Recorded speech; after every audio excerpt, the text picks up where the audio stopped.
Assalamualaikum warahmatullahi wabarakatuh.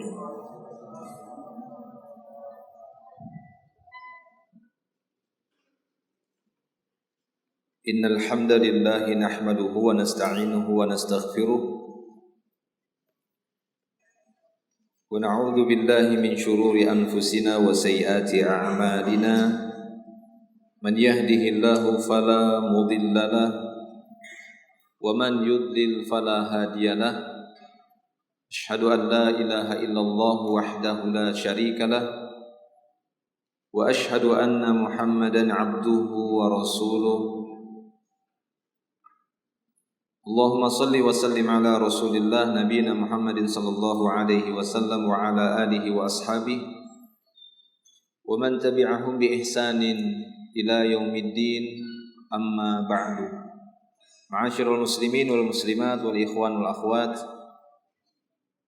wa tullab wa talibat rahimani Allah wa iyyakum ajma'in. Segala puji hanya milik Allah Subhanahu wa taala. Kita bersyukur kepadanya. Pada malam hari ini kita berkumpul kembali di majelis ilmu yang mulia ini. Kita akan lanjutkan pembahasan dari kitab Mawsu'atul Manahij Syar'iyyah, atau terjemahannya Ensiklopedi Larangan Menurut Al-Quran dan Sunnah. Jadi kita masuk di bab berikutnya, masih seputar ilmu, Kitabul Ilm. Ini babun nahyi an kathratis su'ali min ghairi hajatin. Bab yang akan menjelaskan tentang larangan terlalu banyak bertanya tanpa kebutuhan. Ya, larangan banyak bertanya tanpa adanya keperluan. Baik. Di sini sebagaimana biasanya penulis akan menyebutkan beberapa dalail atau dalil-dalil untuk menunjukkan adanya larangan terlalu banyak bertanya. Nahyu an kathratis su'al, ya, bi ghairi au min ghairi hajah. Dalil yang pertama diriwayatkan dari Abu Hurairah radhiyallahu anhu dari Rasulullah sallallahu alaihi wasallam. Beliau bersabda, "Zaruni ma taraktukum fa innama halaka man kana qablakum bi kathrati su'alihim wa ikhtilafihim ala anbiya'ihim." Kata beliau sallallahu alaihi wasallam, biarkanlah aku dengan apa yang telah aku tinggalkan kepada kalian. Zaruni ma taraktukum. Apa yang beliau tinggalkan yaitu Al-Quran dan Sunnah. Fa innama halaka man kana qablakum. Karena sesungguhnya binasanya orang-orang sebelum kalian bi kathrati su'alihim, disebabkan dahulunya mereka banyak bertanya. Wa ikhtilafihim ala anbiya'ihim, banyak bertanya tapi menyelisihi nabi, ya, menyelisihi sunnah nabi mereka. Mereka banyak bertanya bukan untuk mengikuti, tapi sekedar banyak tanya saja. Prakteknya tetap menyelisihi para nabi, tetap menyelisihi utusan-utusan Allah Subhanahu wa taala. Nah, ini kata beliau, innama halaka man kana qablakum. Ini yang menyebabkan orang-orang sebelum kalian itu dibinasakan. Karena banyak bertanya tentang agama, banyak bertanya tentang sunnah nabi mereka, ya, tentang syariat nabi yang diutus kepada mereka, tapi ternyata mereka menyelisihi. Fa idza amartukum bi syai', maka beliau sallallahu alaihi wasallam menganjurkan kepada kita semua. Perhatikan sabda beliau ini selanjutnya. Fa idza amartukum bi syai'in jika aku perintahkan kalian dengan sesuatu syai' nakirah, menunjukkan apapun itu, sekecil apapun itu, dalam perkara anjuran ataupun perintah, walaupun para ulama telah membagi perintah-perintah dalam Islam itu hukumnya ada dua, wajib dan mustahab atau sunnah, mandub. Ya, itu istilah-istilah dalam fikih. Tapi beliau sallallahu alaihi wasallam di sini memerintahkan fa idza amartukum bi syai', jika aku perintahkan kalian terhadap sesuatu, fa'tu minhu mastata'tum. Laksanakan semampu kalian. Nabi tidak mengatakan pilih-pilih dulu. Kalau wajib, itu kerjakan. Kalau sunnah tidak apa-apa ditinggalkan. Kan tidak begitu. Ya, fa idza amartukum bi syai' fa'tu minhu mastata'tum. Tanpa harus melihat ini wajib apakah sunnah, laksanakan dulu. Ya, mastata'tum menunjukkan bahwa ketika kalian mampu, kerjakan saja. Apakah itu wajib, apakah itu hukumnya sunnah, kerjakan, kata beliau, semampunya. Kalian mampu, ya kerjakan. Walaupun itu sunnah. Kadang kan kita dapati terbalik. Mempelajari sunnah tujuannya untuk ditinggalkan, mengetahui sunnah hukum gitu ya. Tapi itu ditinggalkan, kan ini sunnah saja, tinggalkan, bukan itu ya. Tapi kata beliau, kerjakan semampunya, apapun yang aku perintahkan. Syai', kata beliau. Selanjutnya kata beliau sallallahu alaihi wasallam, wa idza nahaitukum an syai'in, sebaliknya jika aku larang kalian terhadap sesuatu apapun itu, sekalipun sesuatu yang dilarang itu sifatnya mungkin kita anggap kecil sekali, sepele sekali, karena tidak mungkin Allah ataupun Rasulnya melarang sesuatu melainkan padanya ada bahaya. Padanya itu ada bahaya, ada sesuatu yang Allah enggak suka, Rasulnya juga enggak suka. Ketidaksukaan Allah Ta'ala, ya itu bisa tadi dua hukumnya. Bisa makruh, itu maknanya haram. Allah enggak suka zina. Berarti apa hukumnya? Haram, makruh. Makanya para salaf terdahulu ketika mereka menyebutkan makruh, kadang ada yang salah paham, generasi berikutnya dikira di bawah haram. Padahal makruh menurut mereka juga terkadang maknanya haram, sehingga muncul lagi istilah makruh tanzih, makruh tahrim. Ada makruh tanzih, ada makruh tahrim. Kebencian yang tidak sampai kepada keharaman, benci tapi maksudnya adalah sampai kepada keharaman. Ya, ini kata beliau sallallahu alaihi wasallam, wa idza nahaitukum an syai'in fada'uh. Jika aku larang kalian terhadap sesuatu, udah tinggalkan saja. Tanpa harus bertanya, ini larangan ini haram apa makruh? Kalau makruh, ya enggak apa-apa lah, kerjakan, enggak dosa kan? Ya masih boleh lah. Ya, maka di situ ketika ada pembahasan warok, itulah dia warok. Sikap warok dia beda dengan zuhud. Warok artinya menjaga diri agar tidak jatuh pada larangan. Tapi ini satu dalil. Syahidnya dalam hadis ini, dalil ini, yaitu sabda Nabi sallallahu alaihi wasallam tadi di awal. Innama halaka man kana qablakum bi kathrati su'alihim. Orang-orang sebelum kalian itu binasa karena banyak bertanya, tapi menyelisihi Nabi, menyelisihi sunnah Nabi. Oleh karena itu dalil bahwasanya banyak bertanya, terlalu banyak bertanya, tujuannya bukan untuk diamalkan, ini hati-hati. Justru khawatir dia akan tergelincir kepada menyelisihi sunnah, menyelisihi syariat. Baik.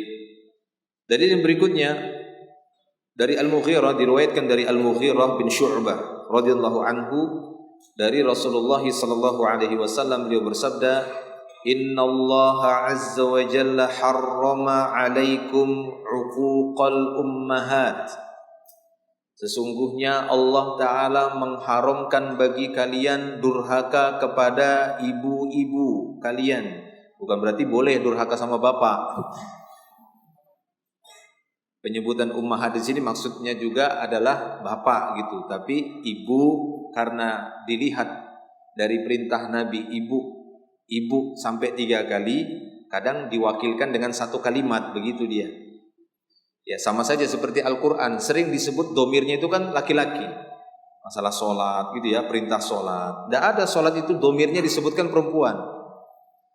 Ya, wa aqimnas sholat gitu ya, tapi wa aqimus sholat. Kalau begitu para wanita nggak wajib dong wanita ini sholat, karena domirnya laki-laki yang diperintahkan. Enggak, laki-laki juga, perempuan juga ikut, wanita juga ikut, walaupun kebanyakan yang diseru adalah kaum laki-laki. Jadi kita terjemahkan ini, sesungguhnya Allah Subhanahu wa taala mengharamkan bagi kalian durhaka kepada kedua orang tua. Penyebutan ummahat di sini ibu, ya memang durhaka kepada ibu lebih berat lagi daripada kepada bapak. Tapi bukan berarti boleh durhaka sama bapak, gitu ya. Termasuk dosa besar juga durhaka sama bapak. Durhaka kepada kedua orang tua itu dosa besar. Wa wa'dal banat, demikian juga Allah Ta'ala mengharamkan bagi kalian melakukan wa'dul banat, yaitu membunuh hidup-hidup anak wanita, anak perempuan. Ya, di masa jahiliyah itu terbiasa mereka. Cara membunuhnya juga dikubur hidup-hidup. Ya, dikubur hidup-hidup, sampai-sampai Allah Ta'ala menyebutkan dalam surat Al-Takwir itu kan. Ya. Wa idzal mau'udatu su'ilat. Ya, al-mau'udah itu maksudnya al-banat ini, anak-anak wanita ketika lahir di masa itu dibunuh, ya, dikubur, ditanam hidup-hidup. Nanti ditanya, su'ilat, ditanya mereka, bi ayyi dzanbin qutilat. Apa sih dosa anak wanita ini dibunuh? Apa dosanya? Mana ada dosa? Anak baru lahir. Saking besarnya dosa membunuh ya anak tersebut, khususnya anak wanita. Di masa jahiliyah itu terbiasa. Ya, itulah kebodohan di masa itu. Nah, ketika datangnya Islam, Nabi Shallallahu Alaihi Wasallam mengharamkan perbuatan-perbuatan tersebut. Allah mengharamkan bagi kalian durhaka kepada kedua orang tua, itu haram. Ya, wa'dal banat, demikian juga membunuh anak wanita dengan anggapan anak wanita ini yang terlahir ini enggak membawa keberuntungan. Mereka bunuh hidup-hidup, dikubur, ditanam hidup-hidup. Wa man'an wa hatin, demikian juga Allah mengharamkan kalian perbuatan man'an, dari kata mana'a, pelit, menahan harta, enggak mau dia keluarkan untuk orang lain. Allah haramkan pelit, ini pelit bersangatan, sampai zakat juga enggak mau, haram. Sudah tahu zakat itu wajib bagi dia, enggak dikeluarkan. Ya, sudah tahu wajib dia memberikan nafkah sama anak istrinya, enggak mau dia keluarkan, wajib itu. Allah mengharamkan perbuatan man'an. Wahatin ini menuntut ya agar orang menunaikan kewajiban kepada dirinya, tapi dia sendiri menahan kewajibannya untuk orang lain. Ini kelewatan begini, ya kan? Punya dia nggak boleh keluar, tapi orang harus setor. Nah kan begitu kan? Ini Allah nggak suka seperti itu, haram perbuatan seperti itu. Man'an wahatin. Tapi keharaman ini lebih kepada menahan sebuah kewajiban harta. Tadi contohnya, kewajiban kepada Allah berupa harta zakat. Ya, kewajibannya kepada anak misalnya harus dia biayai, dia nafkahi. Tapi dia tahan hartanya, padahal dia mampu memberikan, tapi enggak dia biayai. Haram seperti itu. Ketika dia menuntut, ya minta supaya orang menunaikannya. Kalau meminta kepada orang lain itu juga melampaui batas. Wa karihalakum salasan, demikian juga Allah Ta'ala benci dengan kalian 3 hal. Qila wa qal, Allah Ta'ala benci kepada kalian dengan qila wa qal, katanya, sering begitu ya. Katanya si fulan begini ya, katanya si fulan begini. Nah, misal begitu, katanya kejadian begini, belum dia tasabbut dulu, belum cek ya, belum verifikasi, belum mencari kebenarannya. Jadi katanya, tidak suka Allah Ta'ala seperti itu. Allah tidak suka.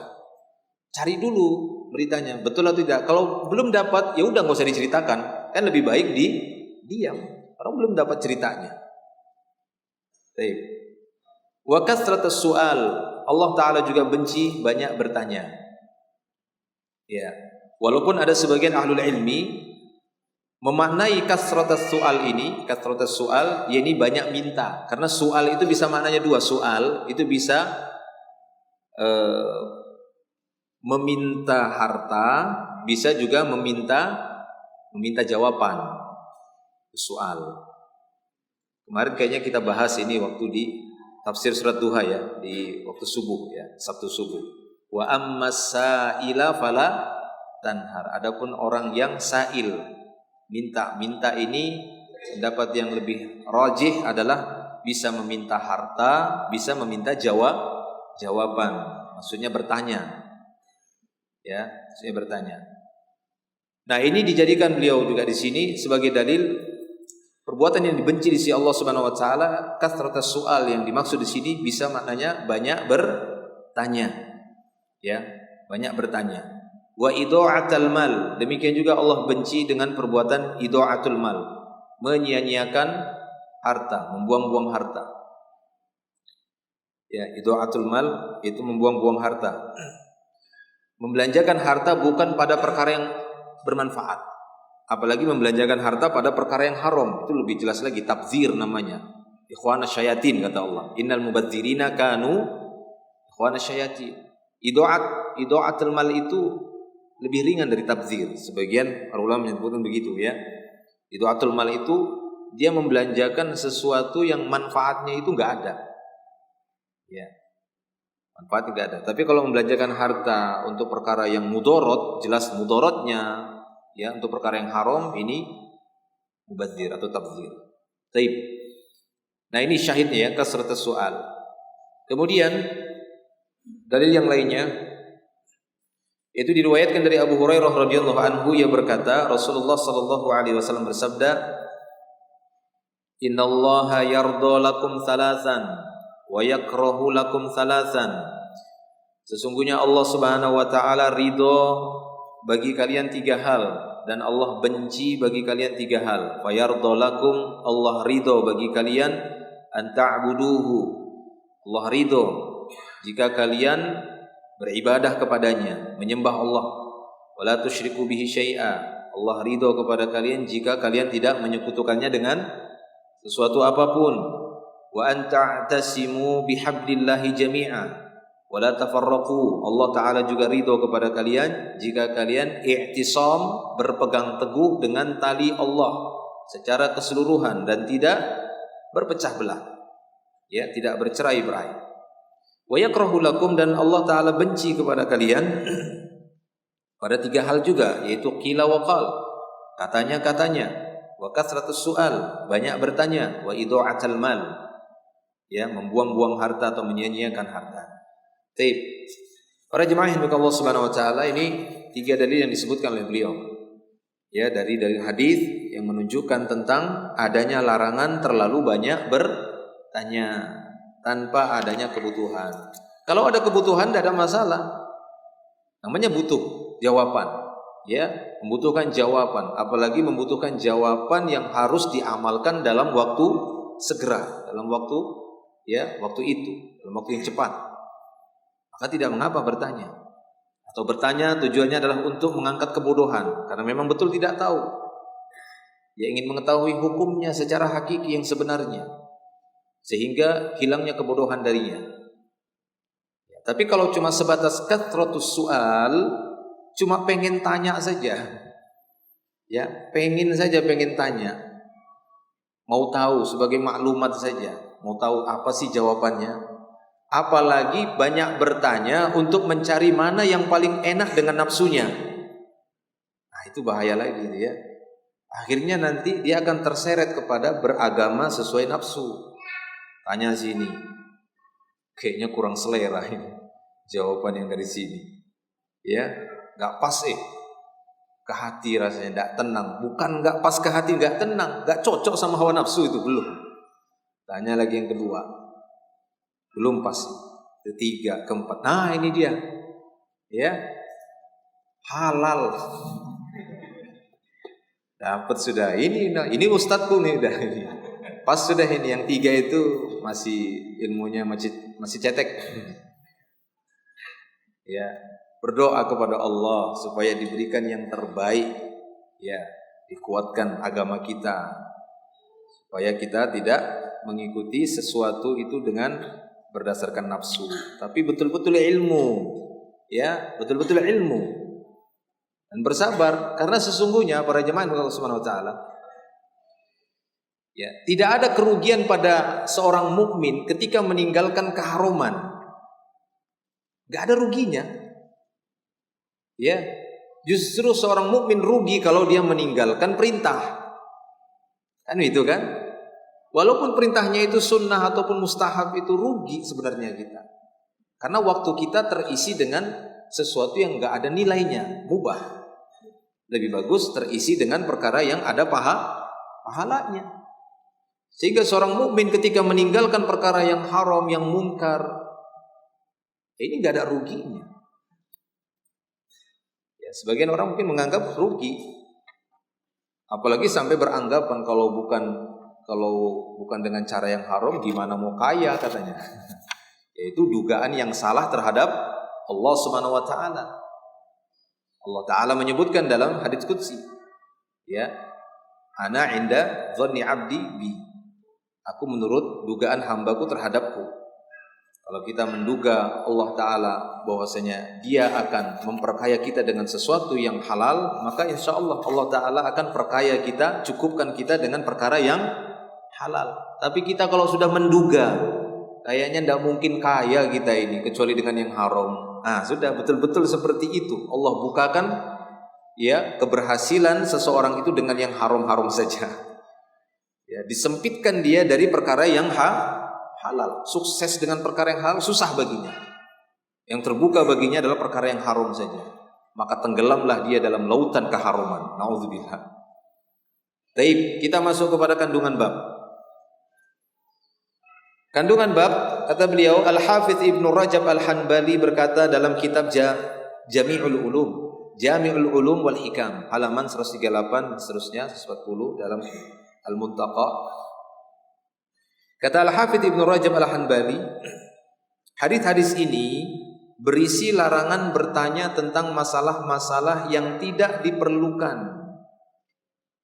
dan jawabannya dapat merugikan si penanya sendiri. Jadi hadis-hadis tadi, ya, hadis-hadis yang kita bacakan tadi, hadis-hadis tersebut berisi larangan tentang bertanya masalah-masalah yang gak perlu ditanyakan, ataupun jawabannya itu, ketika dia bertanya, jawabannya itu bisa mengakibatkan kerugian bagi si penanya itu sendiri. Maka jauhi. Ya, banyak bertanya seperti ini. Nah, hadis-hadis tadi menjelaskan tentang adanya masalah-masalah yang tidak perlu dipertanyakan. Misalnya apa, kata beliau, contohkan di sini. Misalnya pertanyaan, apakah ia berada dalam neraka ataukah dalam surga? Itu nggak perlu antum tanya. Aku ini di neraka apa di surga ya? Gak usah ditanya. Orang yang ngasih jawaban juga gak salah juga. Kalau lihat dari mukamu kayaknya kamu di neraka aja. Kan dia bukan memvonis, namanya dia tanya. Iya kan? Di sekelilingnya ada malaikat, amin kata malaikat. Aduh, merugikan si penanya jadinya. Rugi si penanyanya. Gak usah ditanyakan yang seperti itu. Berdoa saja kepada Allah supaya Allah memasukkan kita ke dalam surganya, udah cukup itu. Gak usah tanya manusia nggak tahu dia di surga apa di neraka. Gara-gara pertanyaan dia, jadi rugi dia nanti.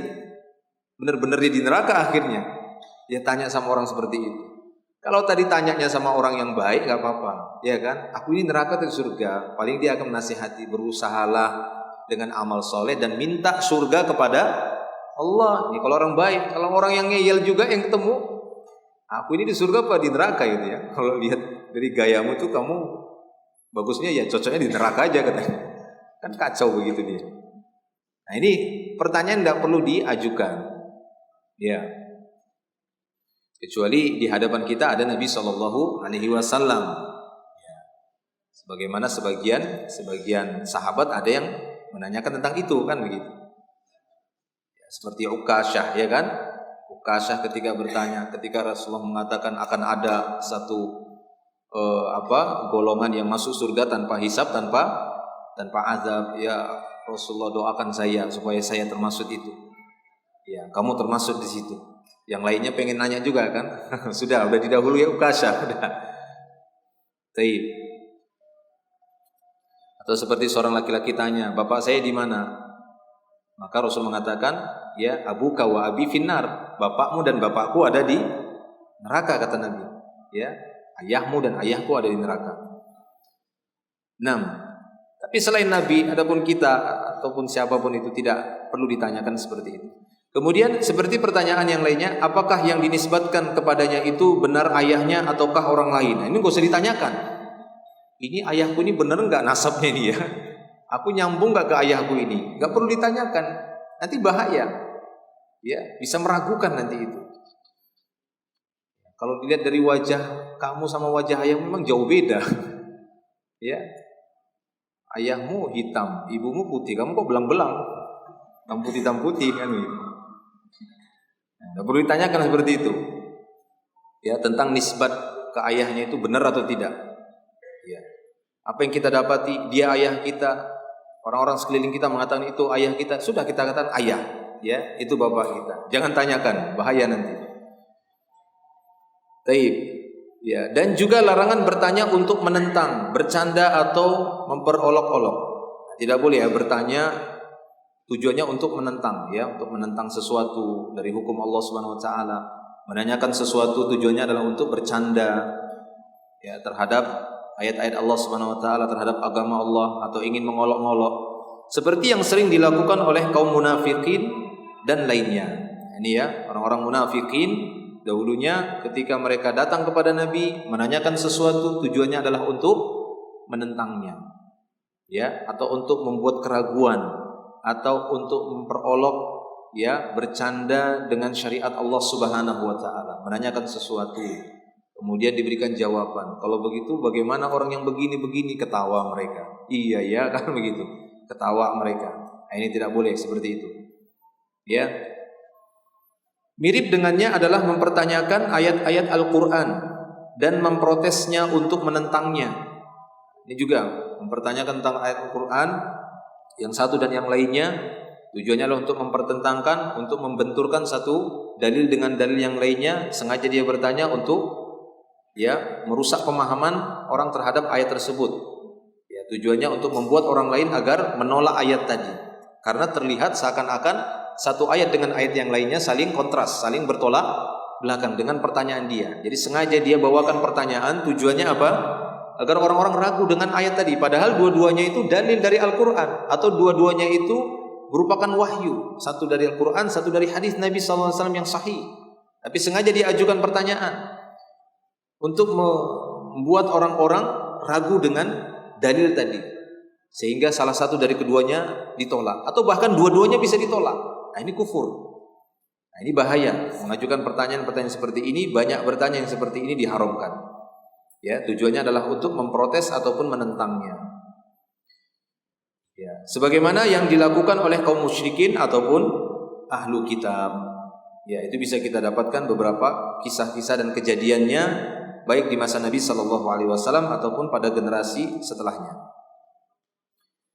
Ikrimah dan ahli tafsir lainnya mengatakan bahwa ayat di atas turun berkenaan dengan masalah ini, dan hampir mirip dengannya adalah bertanya tentang perkara-perkara yang Allah Ta'ala sembunyikan atas makhluknya dan tidak memperlihatkannya kepada mereka. Ya, yang mempertanyakan hal-hal yang gaib. Ya, mempertanyakan hal-hal yang gaib. Seperti mempertanyakan apakah di surga sekarang itu ada, ya, ininya, ada itunya. Ya, belum tahu, itu kan perkara yang gaib. Kita hanya meyakini dan membenarkan apa yang telah datang beritanya dari Al-Quran dan Sunnah, dari hadis yang sahih. Sudah, aman nabihi, kita mengimaninya. Wasaddaqna bih, kita membenarkannya, mengimani dan membenarkannya. Tidak perlu mempertanyakan, seperti mempertanyakan perkara gaib tentang keadaan-keadaan orang yang ada di alam barzah saat ini. Tidak perlu kita mempertanyakannya, karena khawatir nanti akan menimbulkan keraguan terhadap alam barzah. Ya.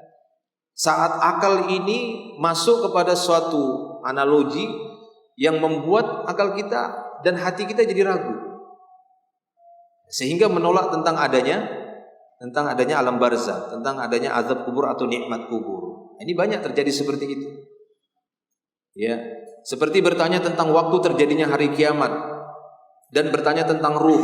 Nah, itu ruh dipertanyakan, dipermasalahkan, ditanya-tanya tentang ruh. Ya, tidak perlu kita memperdalam tentang ruh, tapi asar dari ruh itu jelas kita rasakan pada diri kita dan pada orang lain. Ada ruhnya. Bagaimana bentuknya, itu di mana saat tidur itu ruh itu kan tanya diangkat, diambil oleh Allah, terus kemana diangkatnya gitu ya. Cari tahu, nggak perlu, apalagi sambil cari tahunya itu melalui dukun. Ya, melalui orang-orang pintar katanya, orang-orang yang tahu gaib. Nah, itu lebih lagi bisa berbahaya. Ya, jadi tidak perlu itu dipertanyakan. Demikian juga tidak perlu kita mempertanyakan tentang Allah Ta'ala, tentang sifat-sifatnya, tentang Allah Ta'ala. Kita hanya membenarkan apa yang sudah Allah Ta'ala kabarkan di dalam Al-Quran dan Sunnah Rasulullah SAW, dalam hadis beliau. Itu saja kita benarkan. Tidak perlu kita mempertanyakan kaifiyatnya dari sifat-sifat Allah. Takyif, enggak perlu. Kaif, ya, kaifa istawa, kaifa ini, kaifa itu. Ya, seperti orang-orang yang mempertanyakan kalau Allah Ta'ala turun di sepertiga malam akhir ke langit dunia, ya kan? Kemudian dia gunakan akal yang rendah ini, yang dangkal ini. Terus kalau sepertiga di Balikpapan itu, ya, setelah itu sepertiga Jakarta, sepertiganya nanti Sumatera, sepertiganya semuanya. Terus tiap malam Allah turun terus dong. Auzubillah. Ya, dia gunakan akalnya untuk memikirkan zat yang sempurna. Sementara kita tidak sempurna, kita banyak kurangnya kita. Tidak usah jauh-jauh. Coba pikirkan itu gimana, masuk akal atau tidak, kan begitu ya. Tentang matahari, kata Nabi SAW kepada sahabatnya suatu hari, tahu nggak kalian matahari ini setelah terbenam dia kemana? Nggak tahu para sahabat. Setelah terbenam, maka dia akan datang menghadap Allah di bawah arsy, dia sujud lalu menunggu perintah. Ya, Allah perintahkan dia agar terbit di tempat dia terbitnya. Sampai nanti suatu saat, satu hari, satu waktu Allah perintahkan dia terbit di tempat tenggelamnya. Terjadilah hari kiamat. Lah kalau kita pikir ketika tenggelam matahari tadi, ya kan, sujud di arsy, kemudian di tempat lain dia gimana? Ya kan, tempat lain kan tenggelam juga. Jakarta tenggelam juga. Terus sujud terus dia. Kapan munculnya dia sebelah barat? Ya, seperti itu. Tidak perlu kita mempertanyakan yang seperti itu, perkara-perkara gaib. Kita cukup membenarkan saja apa yang datang dari Nabi SAW, dari Al-Quran, dari hadis-hadis Rasulullah SAW yang sahih, maka wajib kita membenarkannya. Baik, ya. Hadis tersebut juga berisi larangan banyak bertanya tentang sejumlah besar masalah halal dan haram. Ini juga hati-hati, jangan terlalu banyak mempertanyakan perkara yang halal, yang udah jelas halal, ya, sesuatu yang sudah jelas haram ditanya, nanti bisa akhirnya lama-kelamaan terbalik jadi hukumnya, gara-gara banyaknya bertanya tentang itu. Sesuatu yang halal ditanya, tapi kan ketika ini itu kan gimana? Halal, ya memang halal, tapi ketika ada begini terus ditanya, ya sudah haram jadinya. Ya, sesuatu yang haram juga seperti itu, udah jelas haram sudah. Ditanya lagi, tapi kan dalam kondisi yang begini, kondisi yang begini. Ya kalau begitu sih, ya nggak apa-apa sih. Ya, nggak apa-apa sih itu. Ya boleh saja akhirnya. Nah, jadi ini kata beliau, yang dikhawatirkan pertanyaan tersebut menjadi sebab turunnya perkara yang lebih berat lagi. Misalnya bertanya tentang sejumlah besar perkara halal dan haram yang bisa menjadi sebab turunnya perkara yang lebih berat dari sebelumnya. Misalnya bertanya tentang kewajiban haji, apakah wajib dikerjakan setiap tahun ataukah tidak? Ya, akhirnya apa? Akhirnya memberatkan. Ya, wajib setiap tahun. Waduh, repot. Ya kan? Wajib setiap tahun. Habis dong tiap tahun duit saya katanya. Tadi tanya-tanya terus. Ya kan? Dibilang cukup seumur hidup sekali, tapi dia banyak hartanya. Ya sudah, enggak apa-apa, wajib dia setahun sekali. Wah, habis dong uangnya. Ya kan? Habis dong uangnya, nanti bisa bangkrut usahanya. Dalam kitab As-Sahih diriwayatkan dari Sa'ad radhiyallahu anhu dari Rasulullah sallallahu alaihi wasallam bahwa beliau bersabda, "Inna a'dhamal muslimina fil muslimina jurman man sa'ala an syai'in lam yuharram fa hurrima min ajri mas'alatih." Kata beliau sallallahu alaihi wasallam, sesungguhnya kaum muslimin yang paling besar ya dosanya, jurman, dosa kejahatannya, kaum muslimin yang paling besar dosa kejahatannya kepada kaum muslimin yang lainnya, yaitu seorang yang menanyakan sesuatu yang awalnya tidak diharamkan, akhirnya diharamkan gara-gara pertanyaannya. Ini kaum muslimin seorang paling jahat kepada kaum muslimin yang lainnya. Yang lainnya itu tenang-tenang aja, gara-gara dia terus nanya sama ulama, akhirnya ulama berarti haram ini bagi kaum muslimin. Haram sudah untuk kaum muslimin. Ini manusia jahat seperti ini. Kaum muslimin yang paling jahat terhadap kaum muslimin yang lainnya. Inna a'dhamal muslimina fil muslimina jurman. Ya, jurman itu kriminal maksudnya ya. Jurman itu perbuatan kriminal paling besar antara muslim kepada muslim yang lainnya, yaitu seorang muslim yang menanyakan sesuatu yang awalnya enggak haram, tapi akhirnya diharamkan gara-gara pertanyaan dia. Ya.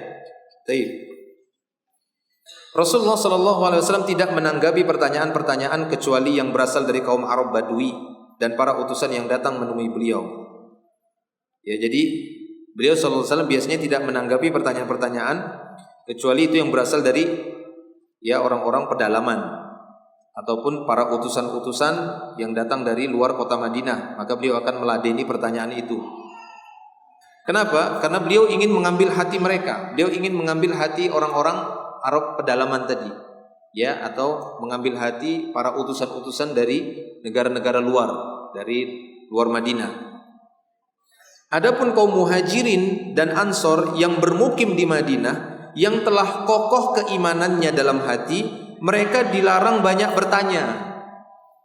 Kenapa? Karena mereka sudah sering dengar taklim Nabi, sehingga syubhatnya udah dikit kan gitu ya. Suatu yang tersamar itu udah nggak ada, karena sudah sering dijelaskan oleh Nabi, udah sering. Ya, jangan tanya-tanya lagi. Makanya kaum Muhajirin dan Ansor itu jarang bertanya. Paling mereka nunggu-nunggu orang Arab Badui yang nanya supaya tambah faedah kan gitu ya, atau utusan dari luar supaya bertambah faedah. Nah, jadi kalau yang banyak tanya itu nanti orang Arab Badui ya, orang pedalaman berarti yang banyak tanya. Sebagaimana disebutkan dalam Sahih Muslim dari An-Nawas bin Sam'an, ia berkata, aku tinggal bersama Rasulullah SAW di Madinah. Tidaklah ada yang menghalangiku hijrah ke Madinah kecuali karena takut akan banyak bertanya. Karena itu ketika kami telah hijrah, maka kami tidak banyak bertanya kepada beliau. Nah, ini para sahabat waktu itu. Ketika mereka udah hidup di kota Madinah, ya, sering bersama Nabi, udah mereka nggak banyak tanya lagi.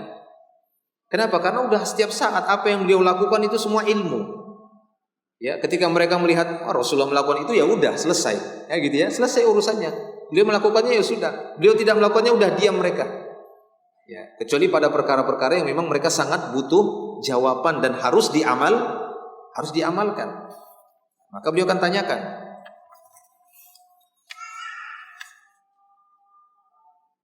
Sudah masuk waktunya. Waktu Isya sudah masuk. Nah, ini ada dikit lagi nih. Kita lanjut dikit ya. Siap Isya ya, setelah Isya. Betul. Jangan lari ya. Kita lanjut setelah Isya. Ini biar enggak sepotong-sepotong faedahnya, kita selesaikan. Nanti setelah salat Isya kita akan lanjutkan. Akhirul da'wan alhamdulillah. Assalamualaikum warahmatullahi wabarakatuh. Assalamualaikum warahmatullahi wabarakatuh. Alhamdulillah wassalatu wassalamu ala Rasulillah wa ala alihi wa ashabihi wa man tabi'ahum bi ihsanin ila yaumiddin. Amma ba'd. Baik, kita lanjutkan sedikit lagi dari pembahasan larangan banyak bertanya tanpa adanya keperluan. Berarti dikecualikan, ya harus dipahami, bukan secara mutlak tidak boleh bertanya. Ya, hanya saja harus dipilih.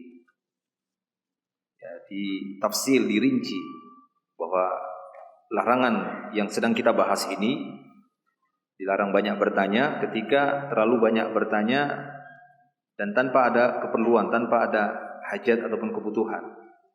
Artinya suatu saat boleh saja pertanyaan itu banyak ketika memang sangat dibutuhkan, sangat diperlukan.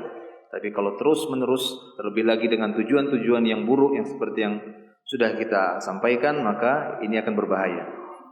Terutama bagi si penanya sendiri, demikian juga bisa berbahaya bagi kaum muslimin yang lainnya. Seperti yang kita sebutkan tadi dalam hadis Nabi SAW juga sudah sebutkan tentang inna a'dhamal muslimina fil muslimina jurman, ya, man sa'ala an syai' ya walam yuharram fa hurrima min ajli mas'alatihi.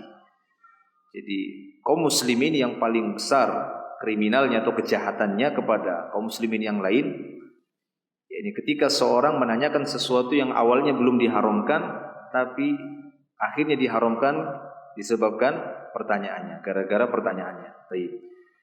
Nah, kemudian tadi telah kita sebutkan juga bahwa para sahabat sekalipun, terutama kalangan Muhajir dan Ansor, mereka tidak terlalu banyak bertanya. Bahkan ada kesan mereka terlarang untuk terlalu banyak bertanya. Biasanya di masa sahabat atau di masa Nabi SAW, yang paling banyak bertanya itu adalah orang-orang Arab pedalaman yang datang ke kota Madinah. Ya, dikarenakan pertama kondisi mereka yang jauh dari ilmu, sehingga Nabi SAW selalu meladeni pertanyaan mereka, walaupun pertanyaan itu terlihat aneh. Sampai-sampai ada yang tanya, datang seorang Arabi datang kepada Nabi, dia tanya, siapa bapak saya? Ya kan, sampai seperti itu. Banyak hadis yang kita dapati. Ya, siapa bapak saya? Sampai ditanya seperti itu. Ataupun pertanyaan-pertanyaan yang lainnya, dan itu diladeni oleh Nabi SAW. Bahkan sampai terkadang ketika beliau lagi taklim, lagi ceramah, tiba-tiba berdiri bertanya, kadang beliau langsung jawab, kadang juga dicuekin. Setelah selesai beliau menyampaikan materi, baru beliau jawab. Sampai seperti itu. Adapun para sahabat, terutama dari kalangan Muhajir dan Ansar, mereka menahan diri untuk tidak banyak bertanya. Terlebih lagi ketika mereka sudah bersama Nabi Muhammad SAW, akan terlihat jelas dan tampak jelas bagi mereka ilmu, sehingga mereka tidak membutuhkan banyak pertanyaan. Ya, makanya beliau di sini mengecualikan orang Arabi, Arab pedalaman, ataupun para utusan-utusan dari luar kota Madinah. Justru disitulah yang mereka tunggu-tunggu agar mereka mendapatkan ilmu. Jadi mereka menanti-nanti orang yang bertanya dari luar kota Madinah, para pengunjung dari luar kota Madinah ataupun dari Arabi. Nah, di sini beliau menyebutkan selanjutnya, diriwayatkan juga dari Anas bin Malik radhiyallahu anhu. Ia berkata, kami dilarang bertanya tentang sesuatu kepada Rasulullah SAW. Sungguh kami amat suka bila ada seorang laki-laki yang cerdas dari kalangan Arab Badui datang dan bertanya kepada beliau, lalu kami mendengarnya. Nah, ini dia. Kaum Muhajir dan Ansor itu nunggu-nunggu, moga-moga datang lagi dari pedalaman ya. Supaya apa? Supaya mereka dapat tambahan faedah ilmu. Kami bisa dengar jawaban Nabi. Sekiranya ditanya begini, ditanya begitu, kemudian mereka dapat ilmunya. Karena keengganan mereka, udah tiap hari sama Nabi kok masih banyak tanya. Ya, nggak paham apa kan begitu. Udah sering sama Nabi, setiap hari bersama Nabi kok masih ada yang samar. Nah, jadi sampai seperti itu para sahabat menginginkan akan datangnya orang-orang Arabi atau orang-orang dari luar kota Madinah untuk mengajukan pertanyaan sehingga mereka bisa mendengar jawaban dari Nabi SAW. Para sahabat Nabi kadangkala bertanya kepada Nabi tentang hukum beberapa masalah yang belum terjadi, namun untuk diamalkan nantinya apabila benar-benar terjadi. Nah, itulah dia para sahabat. Walaupun kita dapati mereka mengajukan pertanyaan kepada Nabi SAW yang mana hal itu belum terjadi, tapi tujuan mereka mengajukan pertanyaan itu untuk diamalkan sekiranya itu benar terjadi. Nah, seperti itu. Sebagaimana halnya mereka pernah bertanya, kami akan menghadapi musuh esok hari. Kami tidak membawa pisau. Lalu bolehkah kami menggunakan ruas kayu yang tajam? Nah, ini mereka tanyakan. Sekiranya kami ketemu musuh, kami nggak bawa senjata. Ya, lalu untuk melawan musuh tersebut, kami nggak punya senjata. Lalu kami menggunakan kayu-kayu atau sesuatu yang tajam untuk membunuh musuh tersebut, apakah ini dibolehkan ataukah ini termasuk penyiksaan? Karena tidak boleh menyiksa musuh. Ya, tidak boleh menyiksa musuh. Beliau sallallahu alaihi wasallam akan memberikan wejangan kepada para mujahidin, para tentara sebelum diutus. Beliau akan berikan wejangan di antaranya la tumatsilu. Ya, jangan melakukan muslah kata beliau.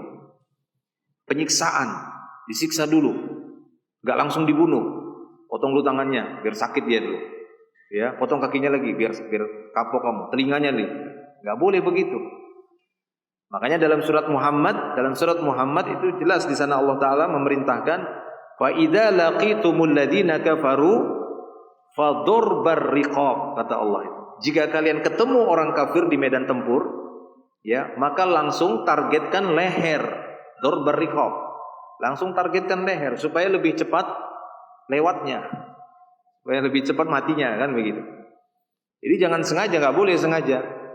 Kapok kamu ya, kaki kamu dulu. Kan gitu kan. Ampun Pak, kaki satu lagi, enggak boleh itu, nyiksa itu. Ya, jadi harus di tempat bagian tubuh yang memang lebih cepat dia selesai. Karena tidak boleh menyiksa. Perang itu juga kan dalam rangka menjalankan perintah Allah Ta'ala. Jangan sampai berbuat maksiat di dalam jihad fi sabilillah. Baik.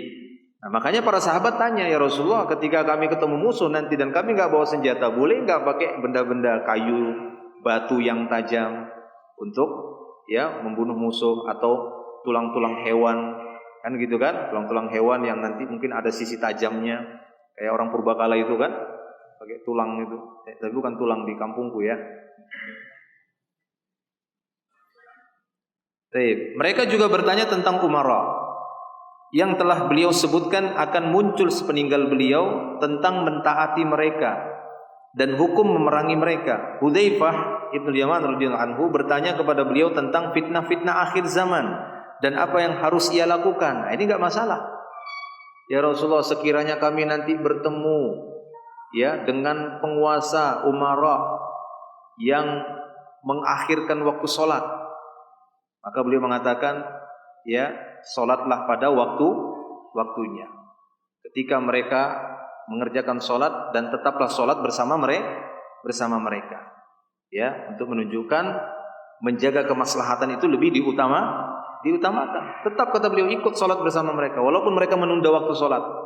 Ya, tapi tetap sholat pada waktunya. Mungkin penguasa menetapkan, mulai sekarang sholat zuhur itu jam 3.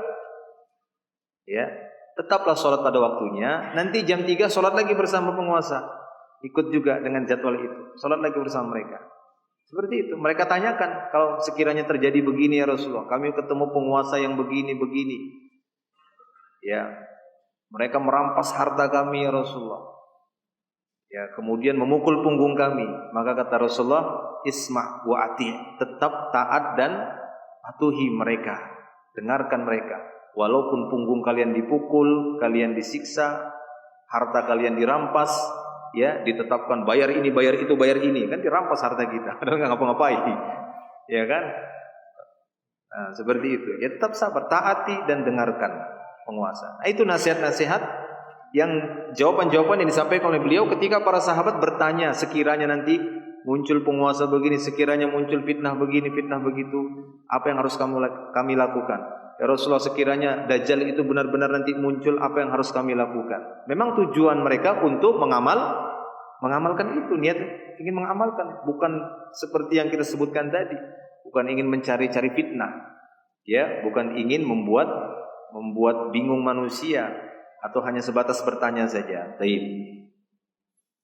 Semua itu menunjukkan makruh dan tercelanya banyak bertanya. Namun sebagian orang beranggapan bahwa larangan itu khusus bagi orang-orang yang hidup pada zaman Nabi SAW, karena dikhawatirkan akan diharamkan perkara yang belum diharamkan atau diwajibkan perkara yang sulit dikerjakan. Namun setelah Rasulullah SAW wafat, kekhawatiran seperti ini telah sirna. Ada sebagian mengatakan bahwa larangan banyak bertanya itu hanya khusus di masa Nabi saja, karena dikhawatirkan dengan banyaknya pertanyaan tadi, sesuatu yang harusnya tidak wajib akan menjadi wajib karena banyak pertanyaan itu. Ya, turun wahyu. Karena banyak pertanyaan kaum muslimin, para sahabat, Allah akhirnya mewajibkan. Sehingga Nabi SAW melarang untuk banyak bertanya. Udah tenang aja, jangan banyak bertanya. Nah, ada sebagian berpendapat demikian, bahwa larangan banyak bertanya itu karena di masa itu, ya, di masa Nabi SAW, khusus di masa Nabi SAW saja menurut mereka. Namun perlu diketahui bahwa bukan itu saja sebab larangan banyak bertanya. Ada sebab lainnya, yaitu menunggu turunnya ayat-ayat Al-Quran. Karena tidak satu pun perkara yang ditanyakan melainkan telah didapati penjelasannya di dalam Al-Quran. Bahkan itu terbukti dari beberapa ayat. Yas'alunaka anil, ya, Anfal, yas'alunaka anil, ya, khamr wal maisir misalnya. Yas'alunaka itu banyak sekali. Mereka bertanya, yas'alunaka anir ruh, ya, yas'alunaka anil mahid. Mereka bertanya kepadamu tentang haid. Yas'alunaka itu banyak kita dapati di dalam Al-Quran, menunjukkan bahwasanya pada waktu itu bukan berarti nggak boleh tanya. Walaupun mereka terkesan dilarang banyak bertanya, tapi tetap para sahabat bertanya ketika memang sangat membutuhkan. Terbukti dari ayat-ayat Al-Quran tadi disebutkan yas'alunaka, mereka bertanya kepadamu ya Muhammad tentang ini, tentang itu. Baik. Nah, maknanya seluruh perkara yang dibutuhkan kaum muslimin yang berkaitan dengan agama mereka pasti telah dijelaskan oleh Allah dalam kitabnya dan pasti telah disampaikan oleh Rasulullah SAW. Oleh karena itu tidak ada keperluan bagi seorang untuk menanyakan lagi. Artinya kalau sudah jelas dan memang Al-Quran itu datang dengan penjelasan. Nabi SAW diutus itu memang untuk menjelaskan dan udah jelas. Al-Harambain, ya, Al-Halal Bain, Wal-Harambain. Yang hal itu sudah jelas, yang haram itu sudah jelas. Tidak perlu lagi dipertanyakan sesuatu yang sudah jelas. Karena memang Al-Quran itu datang untuk menjelaskan. Dan Allah Ta'ala telah menjelaskan segala sesuatu kepada manusia, khususnya lagi tentang masalah agama, masalah beribadah, masalah kehidupan yang bisa mendapatkan surga, selamat dari neraka. Itu sudah jelas semuanya. Gak ada lagi yang tersamar, terang benderang. Apa yang dibawa oleh Nabi SAW itu terang benderang seperti siang bolong.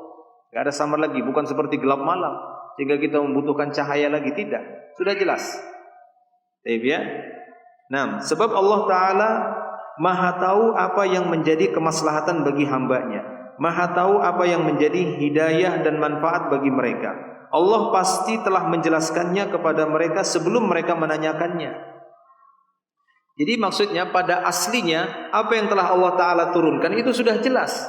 Dan Allah Ta'ala Maha tahu bahwasanya apa yang Ia turunkan itu sudah jelas bagi hambanya, sehingga si hamba nggak perlu banyak bertanya. Ya, tidak perlu banyak bertanya, nggak perlu. Kalau bertanya dengan sesuatu yang dia tidak ketahui, ini diperlukan, kan itu ya, ini boleh. Tapi banyak bertanya dengan sesuatu yang udah jelas, padahal Allah udah jelas, sudah menjelaskan segala sesuatunya di dalam agamanya, ya, dari perkara ibadah kepada Allah Subhanahu Wa Taala. Baik, sebagaimana yang Allah Taala katakan dalam firman-Nya, yubayyinullahu lakum an tadillu. Allah menerangkan, menjelaskan hal ini kepada kalian supaya kalian tidak tersesat. Ya. Jadi penjelasan yang ada dalam Al-Quran, penjelasan yang ada dalam hadis-hadis Nabi, ataupun apa yang ada dalam Islam, itu lebih kepada penjelasan yang menyelamatkan manusia dari kesesatan, sehingga mereka berada di atas petunjuk jalan menuju surga Allah dan terhindar dari kesesatan yang bisa menyesatkan mereka kepada jalan-jalan menuju neraka. Bukan penjelasan dalam artian penjelasan dalam masalah ilmu-ilmu dunia, bukan. Ya, dalam masalah ilmu-ilmu dunia, bukan itu. Adapun masalah urusan dunia, kalian lebih paham, kata Rasulullah SAW. Antum a'lamu bi umuri dunyakum. Kalian lebih paham, lebih berilmu tentang urusan ilmu dunia. Ya, maksudnya apa? Untuk urusan ilmu agama itu urusan Nabi SAW. Ya, itu tanggung jawab Nabi dan kewajiban beliau SAW. Jadi Allah Ta'ala telah menjelaskan bagi kalian supaya apa? Supaya kalian tidak tersesat, ya, supaya kalian tidak tersesat. Maka dari itu tidak perlu lagi menanyakannya, apalagi menanyakannya sebelum terjadi dan sebelum dibutuhkan. Namun kebutuhan yang penting sekarang ini adalah memahami apa yang telah dikabarkan oleh Allah dan Rasul-Nya, kemudian mengikuti dan mengamalkannya. Itu yang terpenting. Yang terpenting ini bukan menanyakannya, tapi mempelajarinya dan berusaha memahami. Yang tujuannya adalah untuk mengamalkan. Itu dulu, jangan dipertanyakan semua masalah Al-Quran itu. Ya, bukan itu yang terpenting. Jadi, kata beliau di sini yang terpenting bagi kita, kebutuhan yang terpenting bagi kita semua, berusaha untuk memahami apa yang dikabarkan oleh Allah di dalam Al-Quran, memahami apa yang telah disampaikan oleh Nabi dari sabdanya, ya, dari apa yang telah beliau amalkan, yang telah beliau ajarkan. Nah, itu berusaha untuk kita pahami, lalu kita mengikutinya, ittiba serta mengamalkannya. Wallahu taala a'lam. Baik, cukup selesai pembahasannya. Insyaallah tidak ada yang bertanya, karena khawatir kena larangan banyak bertanya. Ya kan? Betul atau tidak? Hah? Ada yang bertanya? Orang Badui. Cukup ya insyaallah. Cukup insyaallah. Baik. Ya, kita akhiri sampai di sini. Semoga menjadi ilmu yang bermanfaat bagi kita semua. Ya, semoga Allah Subhanahu wa taala senantiasa membimbing kita dan menguatkan hati kita tetap berada di atas agama Allah Subhanahu wa taala. Akhiru da'wana alhamdulillah, subhanakallah bihamdik, asyhadu an la ilaha illa anta astaghfiruka wa atubu ilaik. Assalamualaikum warahmatullahi wabarakatuh.